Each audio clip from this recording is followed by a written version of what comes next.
Ndiyo, watu wengi walikuwa wananiuliza Sheikh Sam, mara nyingi mara tunakuona Tabora, mara Singida, sehemu yako maalumu ni wapi? Ndiyo, mi sehemu yangu maalumu ni Tanga pale Bumbuli, lakini pia Dar es Salaam na ofisi. Karibuni sana. Na swali jingine mmeulizwa, mbona tunakujua kwa jina la Sheikh Sam lakini kuna jina lingine Dr. Matikisa?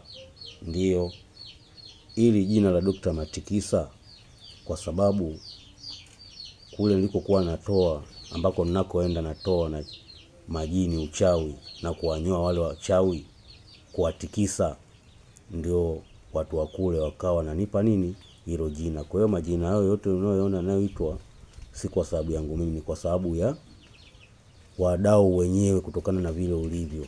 Paka wengine walikuwa wananiita mzee wa Farak, maana nikipiga kitabu, nikipigia kitabu, kikusomea dua kuomba Mwenyezi Mungu, ile dua inafanyaje, inafanikisha. Basi vile anaponogewa ndio anakupa ile jina.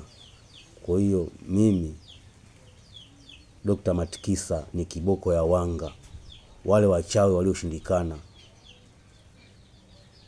na wanyoa vipala, na pia wanakuja kujisalimisha wenyewe. Na hata sasa ninapozungumza, ukijigundua we ni mchawi, njoo kabla halijakukuta hilo zala kuomba Mwenyezi Mungu.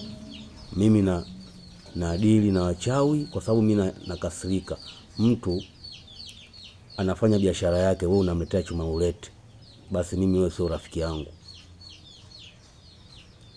Mtu nyumbani kwake anaishi vizuri, unamwekea mfarakano, haelewani na mume wake, mimi sikupendi wewe mchawi. Na wachawi wote mimi nasema ni wajinga.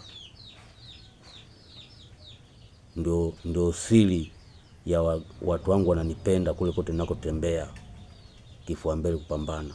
Mimi nakamata jini wa aina yoyote, chuma uleto wa aina yoyote nakamata, awe wa mwilini, awe sijui katupiwa wapi, mpaka chooni, mimi naenda kufumua mpaka choo, naingia ndani.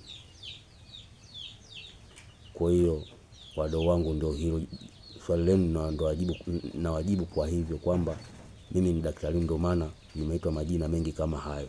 Kwa hiyo msio na swali yote, mimi naitika kwa sababu mimi nasikiza wenyewe.